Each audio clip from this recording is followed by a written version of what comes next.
Partie de rien, partie de sa Côte d'Ivoire natale, elle se retrouvait dans une banlieue française où elle a vécu dans la difficulté, dans la pauvreté, dans la misère, mais elle n'a jamais abandonné, elle ne s'est jamais avouée vaincue.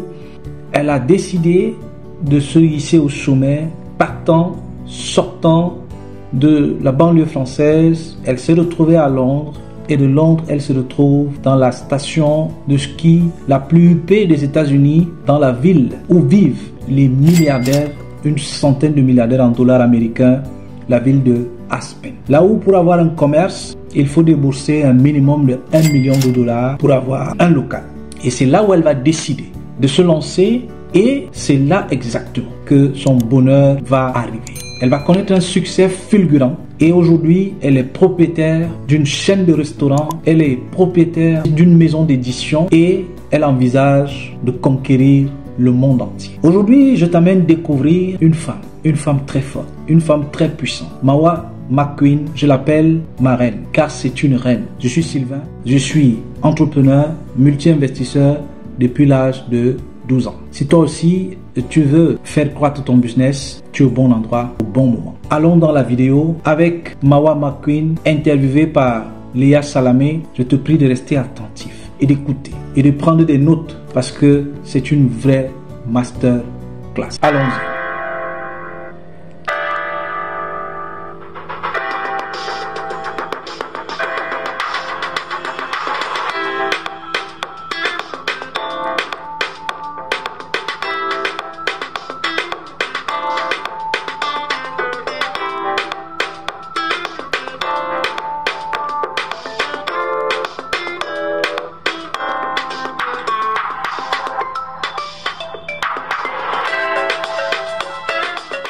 Chef franco-ivoirienne qui elle aussi s'y voyait déjà en haut de l'affiche.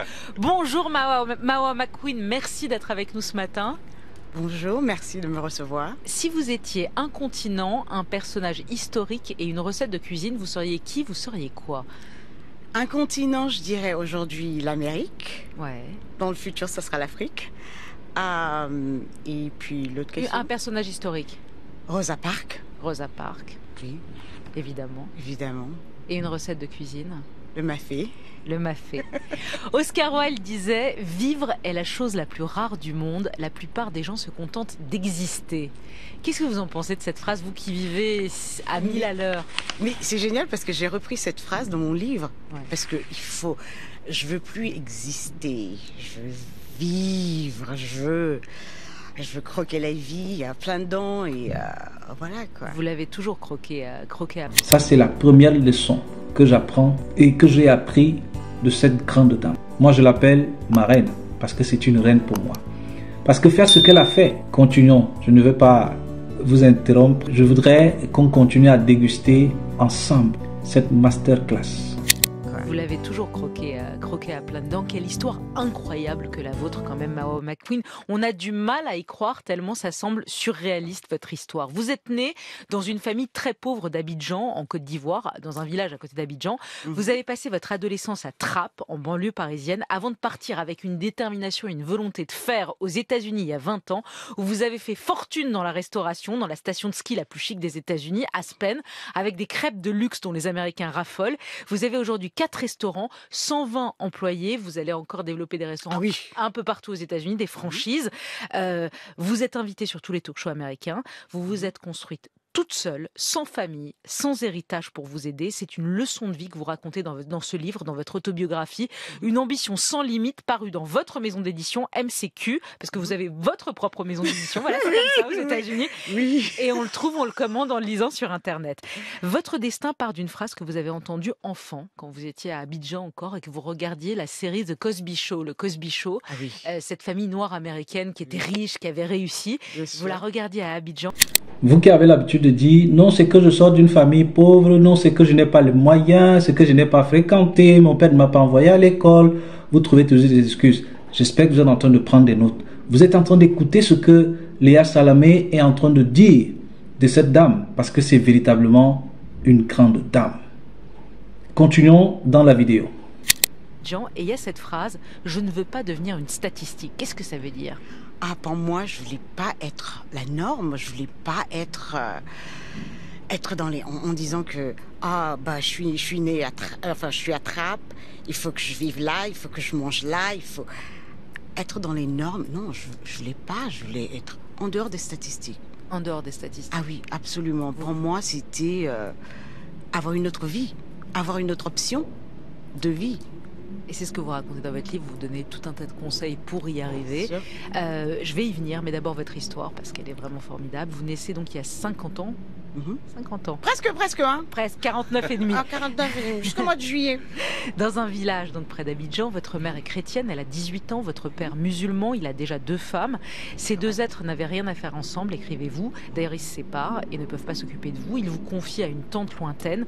Vous écrivez: j'ai été ballottée d'un foyer à l'autre. Nous avions à peine... Tu as compris ça? Elle dit exactement qu'elle ne voulait pas être une statistique. Je te pose la question. Tu veux être une statistique? Continue à être une statistique. Tu veux continuer à être dans la norme? J'ai l'habitude de vous dire ici qu'il faut hacker le système. C'est-à-dire qu'il faut sortir du système. Toutes les personnes qui s'en sortent dans la vie sont des personnes qui ne font pas les choses comme tout le monde. Vous comprenez ce qu'elle est en train de dire, non? Qu'elle ne voulait pas être une statistique. C'est-à-dire qu'elle ne voulait pas se contenter d'être née quelque part ou d'avoir grandi quelque part, trouver un bon job, un boulot et gagner 1500 €, 1500 $, 2000 $. Non. Elle ne voulait pas être une statistique. Voilà pourquoi elle a cassé la baraque. Et elle continue de le faire aujourd'hui. Continuons dans la vidéo.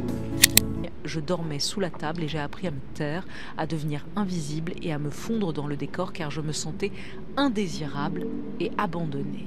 Oui, à l'époque, oui.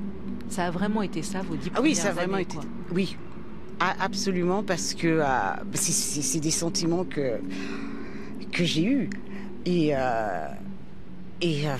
c'était assez traumatique, je dirais. Vous vous sentiez mal aimé, quoi. Je me sentais mal aimée parce que je savais pas où me mettre et j'avais l'impression que j'étais indésirable. J'avais pas de père à l'époque parce que je le connaissais pas. Ma mère était chrétienne, mais bon, je la voyais pas. Il y a quelqu'un d'autre qui m'élevait. Bah. Qui vous élevait. Non, c'est bon, le français, ça va. Ça fait 25 ans que vous êtes aux États-Unis, mais ça va quand même. Votre quotidien s'améliore un peu à l'âge de 9 ans quand votre père vous reprend à sa charge, mais ça va durer que 3 ans. Et à l'âge de 12 ans, on vous envoie en France, où habite désormais votre mère, à Trappes, donc en banlieue parisienne, où elle a refait sa vie. Et là, vous découvrez des frères, des demi-frères et sœurs que vous avez jamais vus de votre vie. Et vous comprenez vite qu'on vous a envoyé là-bas pour vous en occuper. Vous écrivez: imaginez 12 personnes entassées comme des sardines dans un 3 pièces où je devais cuisiner, faire le ménage, m'occuper de mes demi-frères et sœurs que je n'avais jamais rencontrés jusqu'alors. J'ai 12 ans et je suis déjà la boniche. Quelque part, oui. Mais c'était un bon training pour moi. C'est quelque chose que, avec le recul, je me dis... C'est vrai qu'on voit les choses différemment avec le recul. Avec le recul, c'était un droit de passage, je dirais. Et à l'époque, on le faisait sans... C'est quelque chose avec quoi on ne discutait pas. Je suis la grande, donc je dois m'occuper de mes frères et sœurs, et je le faisais. Ouais. Et c'est quelque chose que vous vous disiez pas c'est injuste, moi. Ah non, à jamais. Je crois que en fait quelque part, j'étais la boss, quoi. Déjà, je le faisais avec fierté, avec discipline. Ouais. Et pourtant, vous dites: je détestais faire le ménage. Ah, je déteste faire le ménage, oui, mais le côté boss, je l'avais déjà. J'aimais diriger les gens. Et c'est là, en tout cas, que vous apprenez à cuisiner. Ah oui. Gamine, à 12-13 ans, parce qu'il faut faire à manger à vos frères et sœurs. Bien sûr. Ouais.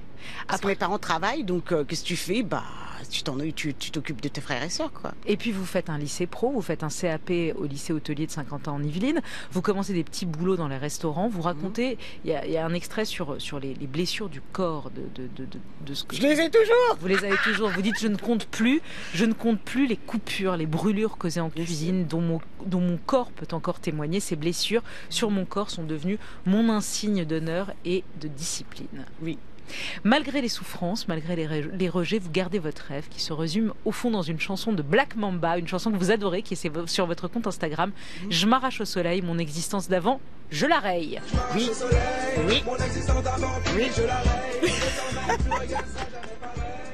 Alors, Vous vous arrachez pas au soleil, mais aux États-Unis, à Aspen, grâce à un coup de chance incroyable là aussi, vous êtes jeune fille au pair à Londres, vous gagnez le visa américain, la green card, dans une loterie à laquelle votre petit copain de l'époque vous avait inscrite.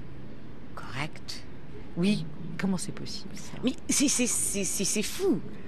Ah, parce que franchement, je savais même pas que ça existait et je pensais même pas. Attends, j'étais désespérée. Ça fait 10 ans que j'essayais d'aller aux États-Unis. Il ne se passe rien. Les gens veulent pas de moi. J'ai appris l'anglais, je suis bilingue maintenant, j'envoie toujours des CV et c'était lourd. Personne quoi. vous répond, personne veut... Ah oui. Je me suis dit, mais c'est pas possible. Et vous d'ailleurs, vous dites, je fais une vraie dépression à ce moment-là, parce que je me dis, je ne vais pas m'en sortir. Non, oui, mais moi, je me suis dit, je m'en fous, je vais continuer. Et mon petit ami à l'époque était très gentil, qui m'envoie cette coupure de presse, qui me dit, tu vois, il y a la loterie pour les États-Unis. Je dis, mais attends, il est malade lui. Si je savais, je l'aurais fait. Et si ça existait, je l'aurais su. Je croyais que je savais tout. Mais on ne s'imagine même pas que ça existe, ce truc-là. Et je lui dis, moi, c'est bon, hein, moi, je paye pas 30 pounds pour ça, quoi. Et c'est lui qui a joué. Et il vous a payé. Oui. Et vous avez gagné. Oui. Et il m'a largué aussi. J'ai envie de vous dire tant mieux. Parce que l'avion pour les États-Unis, là, vous arrivez dans votre rêve. Oui. Toujours le Cosby Show, vous rêviez, vous vous êtes dit, ce sera là-bas. Il y a une autre série que vous regardiez enfant à Trappes, c'est Les Feux de l'amour, l'après-midi sur TF1. Et Les Feux de l'amour, ils vont à Aspen. Aspen, c'est la station la plus huppée, la plus chic. Absolument. Et c'est là où vous débarquez, vous travaillez dans des petits restos, vous faites la plonge, vous faites la serveuse, vous faites tout ça. Tout. Vous devenez, et puis à un moment, vous lancez votre business. C'était à 18, chef 20 privé. ans. Voilà. Chef privé. Et vous comprenez que là, les Américains très riches sont prêts à payer des fortunes pour la gastronomie française dont ils raffolent. Et vous avez l'idée de génie qui est la crêpe. Ah oui. Et parce qu'il faut quand même savoir que vous faites payer $148 une crêpe au caviar. Non mais c'est du délire. Non, c'est pas du délire, parce qu'en fait, ça va très bien avec le marché. Il faut connaître son marché. C'est des gens qui vont payer pour des choses. Le caviar, ça coûte cher. Même sans la crêpe, ils vont payer $200 pour le caviar. Alors pourquoi pas la mettre dans la crêpe? Ouais. Tu vois? Ouais. Et alors la crêpe, comment vous avez l'idée de la crêpe et comment ça marche? En tant que Française, je me suis dit, on peut pas être dans une station de ski sans avoir une crêperie. Mais c'est quoi ce truc-là? Et donc je me suis dit, écoute, je vais faire une crêperie. Et c'est comme le mien, c'est Starbucks mixte crêperie. Starbucks mixte mélange avec crêperie. Voilà. Et ça donne ça. Ça donne Mawa's Chicken et maintenant ça a changé, ça devient The Crepe Shack. The Crepe Shack. The Crepe Shack. Parce que c'est petit. Et donc vous dites, je mélange toutes mes influences africaines, françaises, américaines dans vos crêpes. Oui. Vous proposez toutes les crêpes possibles et imaginables. Ah oui. Et ça cartonne. Mais vous avez eu des revers. Il y a des restaurants qui n'ont pas marché. Il y a des projets qui ont coulé pendant le Covid. Vous avez pris cher. Vous n'avez jamais perdu la pensée positive dont vous parlez dans ce livre? Mais j'ai pas le choix. Pour moi, il faut que ça marche. Il n'y a pas... qu'est-ce que je vais faire d'autre? Mais quand vous ratez? Quand je rate, je pleure, je me relève et puis j'y vais. Je dis non mais il y a quelque chose que j'ai dû mal faire, donc il faut se relever. Justement, toujours vous vous relevez? Toujours. Et quand on vous a dit des milliards de fois, on vous a dit tu vas jamais y arriver? Je leur dis mais attendez, vous êtes malade, c'est moi qui décide. Personne, jusqu'à maintenant, c'est moi qui décide. J'investis à moi. Moi, on m'a dit à Aspen, il n'y a pas de place pour toi. Ben, je suis allée à 10 minutes, je suis pas dans Aspen, je suis à 10 minutes, mais je l'ai fait. Et le racisme que vous avez connu, vous êtes la première chef noire à Aspen, vous racontez au début, même en France au début, pour vous dire à quel point j'étais conditionnée par le racisme, j'allais voir des hôtels 5 étoiles, je postulais pour faire le ménage, parce que je suis noire. Oui. Donc je suis noire, forcément je dois faire le ménage. Mais oui, parce que ça c'est l'idée qu'on vous met ici. C'est vraiment le conditionnement, c'est mon expérience. Peut-être que ça n'existe plus maintenant. Mais c'est mon expérience et donc c'est vrai que quand j'allais, j'essayais pas de faire autre chose que parce que j'étais conditionnée, surtout en étant étranger. Je suis étrangère aux États-Unis. Et en France, vous étiez aussi une étrangère. Voilà. Vous avez quelle nationalité d'ailleurs? Je suis africaine, Ouais. French, American. J'ai les deux. Je suis Vous avez française vous avez les 3 passeports? Ah non, j'ai les 2 passeports. Je suis Française et américaine? Oui, oui. Vous n'avez pas pris le passeport ivoirien? Il faut que je le prenne, ouais. Eh ouais. Je me suis demandé si cette histoire, votre histoire folle, ce rêve américain, aurait pu avoir lieu en France aussi. Oui, absolument. Ah. Aujourd'hui, je dis, et je suis convaincue, c'est pour ça que je suis là d'ailleurs, que ça aurait pu être en France. Mais le problème, c'est que à l'époque, moi, en étant en France, on m'a vendu le rêve américain. Et je voyais personne qui me ressemblait. Je vous dites, je n'avais pas de modèle noir en Non. dehors du sport et du divertissement en France. Voilà, Donc, voilà. Voilà. Et là, aujourd'hui, vous pensez que les choses changent. Vous êtes Oui. allé à l'automne dernier dans votre collège de Trappes. Oui, il y a plein de noirs. Et oui. J'étais là, yes! Il y a des femmes, c'est totalement différent. Mais aujourd'hui, l'expérience que les jeunes ont, c'est magnifique. Je trouve que Donc il y a vous y plus- croyez. Ah, Il absolument. peut y avoir un rêve français comme il y a un rêve il y a américain. un rêve français. C'est même pas il peut, c'est le rêve français existe. C'est parce qu'on l'a pas encore pris. On l'a pas encore fait. Comment on dit? On l'a pas encore fait le nôtre. Ouais.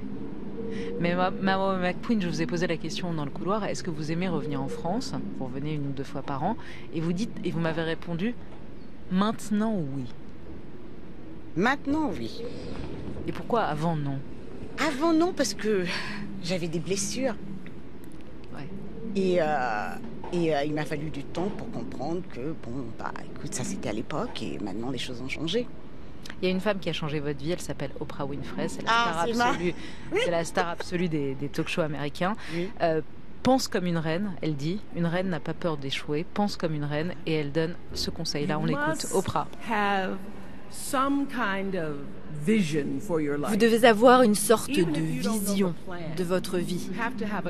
Même si vous n'avez pas le plan, il vous faut une direction dans laquelle vous choisissez d'aller. Je n'ai jamais été le genre de femme qui aimait monter dans une voiture pour simplement faire un tour. J'avais un petit ami qui me disait « Allons faire un tour ».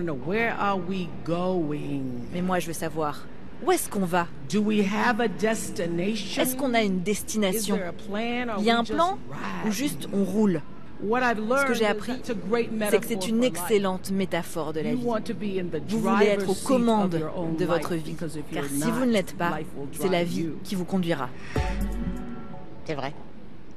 Tu dois avoir une direction, sinon c'est la vie qui te conduit. Ah oui, c'est vrai. Et vous vous dites aussi dans votre livre, un des premiers conseils que vous donnez dans Une ambition sans limite, c'est n'attends pas qu'on vienne te sauver, personne ne viendra te sauver. Tu te débrouilles tout seul. Ah oui. À la fin, on est tout seul, quoi. À la fin, on est tout seul. On est venu tout seul dans le monde et on finira tout seul. Dans donc, sa confiance en soi oui, et peu dans importe tout, ce que disent dans les tout. autres. Mhm. Les impromptus, vous répondez très rapidement, sans trop réfléchir. Qu'est-ce que vous avez de français en vous? À la culture. D'américain en vous? À vouloir tout réussir, vouloir réussir. Vouloir réussir. La mentalité de gagnant, quoi. Ce que Oui, vous appelez la oui. mentalité. D'ivoirien en vous, d'Africain? La musique. Votre crêpe préférée, elle est à quoi? À poulet, champignons et pesto. Omar Sy ou Jamel Debbouze? Omar Sy. La team de Trappes. Martin Luther King ou Malcolm X? Martin Luther King. Donald Trump ou Joe Biden? Neither. Neither. Ni l'un ni l'autre. La dernière fois que vous avez pleuré? Ah, il y a une semaine. Pourquoi? Mais parce que en fait, j'ai fait du golf avec un des chefs que j'adore, Thomas Keller, et j'ai halluciné que moi, je fais du golf avec ce gars-là et dans un truc privé et c'était. Ça y est, vous faites du golf maintenant. Ça y est. Oui. Ah non, mais attendez, j'aurais jamais cru de ma vie. Donc, Qu'est-ce qui vous met en colère encore aujourd'hui? La stupidité des gens. Le temps qui passe, ça vous angoisse? Pas du tout. Je trouve que le temps, ça bonifie. Pizza ou blanquette de veau? Blanquette de veau, bien sûr. L'amour, vous avez le temps? Ah oui. Vous êtes amoureuse? Oui, de mon mari qui est un homme magnifique. Jean Humbert ou Hélène Darroze? Hélène Darroze. McDo ou Burger King? Neither. Ni l'un ni l'autre. Les Alpes ou les Rocheuses? Les Rocheuses. L'argent fait-il le bonheur, Mao McQueen? L'argent ne fait pas le bonheur, mais il y contribue et il vous donne des options. Liberté, égalité, fraternité, vous choisissez quoi? Liberté. Et Dieu dans tout ça? Il est là, tranquillement. Une ambition sans limite, cultiver un état d'esprit propice au succès, c'est votre livre qu'on peut trouver sur internet puisque c'est vous-même qui l'avez édité, puisque vous faites tout vous-même, édition MCQ. Voilà, on trouve sur Amazon. Ouais, je voulais pas leur faire mais c'est fait. Désolée. On est encore en France.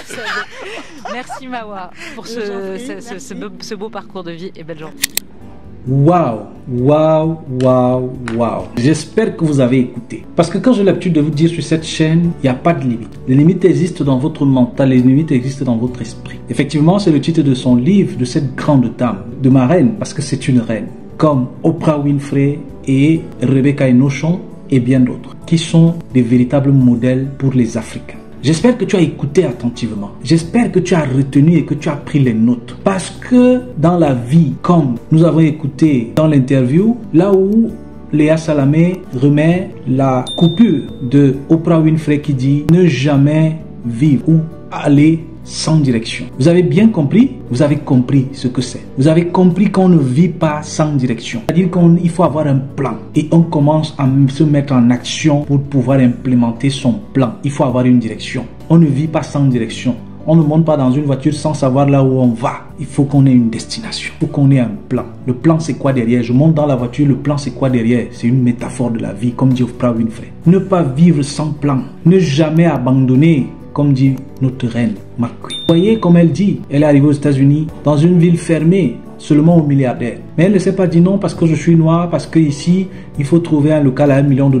Elle allait à 10 minutes de la ville d'Aspen. Parce que là-bas, oui, il y a le racisme, oui, il y a ceci. Mais est-ce qu'elle s'est dit, est-ce qu'elle s'est trouvé des excuses? Parce qu'on ne résout jamais rien avec des excuses. Et elle ne s'est pas dit, vous avez écouté, non parce que on refuse de me prendre. Je pense même que travailler en tant qu'employé, ce n'était pas dans le plan de sa vie. Parce que si elle a envoyé autant, pendant 10 ans, des CV partout aux États-Unis, après avoir appris l'anglais à Londres et tout, et qu'aucune entreprise ne l'a appelée, cela a été dit qu'elle est véritablement une chef étoilée, une véritable chef. Donc, personne ne viendra te sauver. Je l'ai dit dans une vidéo, personne ne viendra faire à ta place ce que tu dois faire. Ne te dis pas, ah, les gens vont venir me sauver dans ma situation, dans ma misère, dans ma merde. Non, c'est à toi de te sauver toi-même. Je ne parle pas ici du côté divin, je ne parle pas de l'éternel, je ne parle pas du côté du ciel. Je dis dans ta vie, pour que les choses marchent, il faut que tu te lèves. Si tu ne te lèves pas, rien ne va marcher. Lève-toi et mets-toi en action maintenant. Ça va peut-être prendre 2 ans, 3 ans, 4 ans, 5 ans, 10 ans. Mais si tu as un plan, si tu as une vision et que tu y travailles, ça va aller. Tu vas atteindre des objectifs. Il faut viser très haut et que personne ne te dise jamais tu ne vas pas y arriver. Tu as écouté ce qu'elle a dit. Combien de fois des milliers de personnes lui ont dit tu ne vas jamais y arriver, tu ne peux pas, en plus tu es noir, parce qu'elle le dit dans une autre interview qu'il n'y a pas de noir à Aspen. De tout au moins il y a de cela 20 ans quand elle est arrivée. Et même jusqu'à aujourd'hui c'est très difficile de trouver un noir à Aspen parce que c'est une ville réservée uniquement aux multimilliardaires américains. Va pas là-bas qui veut, mais qui peut, qui a la capacité financière. Comme j'ai l'habitude de dire, c'est le pouvoir économique qui fait bouger les lignes. Mais il faut vous dire, si les autres le font, moi aussi je peux le faire. Alors arrête de te trouver des excuses. C'est à toi de tout faire. Il faut avoir une ambition sans limite. Parce qu'il n'y a pas de limite. Il n'y a pas de limite en réalité. Les limites c'est dans ton mental, les limites c'est dans ton imagination. Et c'est effectivement le livre que je vous recommande d'aller chercher sur Amazon. Ambition sans limite. Avec sa maison d'édition aujourd'hui, McQueen, vous allez trouver ce livre. Et vous allez vous régaler. Merci de m'avoir accompagné et d'avoir écouté. J'espère que tu as retenu toutes les leçons ici. Tu peux regarder et regarder encore la vidéo. Tu peux la partager autant de fois que cela te semble bien parce que des personnes en ont besoin. Des personnes ont besoin aujourd'hui parce que la société aujourd'hui n'a plus assez de modèles. Des gens courageux, des gens qui se lancent. Tout le monde veut que tout tombe comme la manne du ciel. Eh bien, ça ne tombera pas. Ça ne tombera pas. Il faut des modèles, il faut des gens comme ceux-ci. Comme elle a cité Rosa Parks. Moi également, je suis un admirateur. Je dirais même un fan de Rosa Parks. Je suis quelqu'un qui a compris et qui comprend que tout est possible dans la vie. Alors arrête de tout trouver des excuses et avance. Mets-toi en action. Ici, nous sommes sur l'action pratique. Commence à pratiquer quelque chose. Et tu verras que dans 2 ans, dans 3 ans, dans 4 ans, dans 5 ans, ce que tu as commencé à s'aimer aujourd'hui va germer. Et ça va effectivement germer et tu vas récolter des fruits. Tu vas récolter cette récolte qui sera abondante, effectivement. Et en chemin, comme je disais dans l'une des vidéos, si tu échoues, cela va te donner de l'expérience. Pleure si cela vaut la peine, si tu as envie de pleurer, mais relève-toi. Ne fais pas une chose, ne reste pas couché, ne reste pas assis. Ne reste pas là en disant tout est fini, je ne peux plus. Si tu peux, tu as écouté. Tu as écouté de là où elle est partie et là où elle se trouve aujourd'hui. Alors, mets-toi en action, sur l'action pratique. Merci, à très bientôt sur l'action pratique. Je vous aime.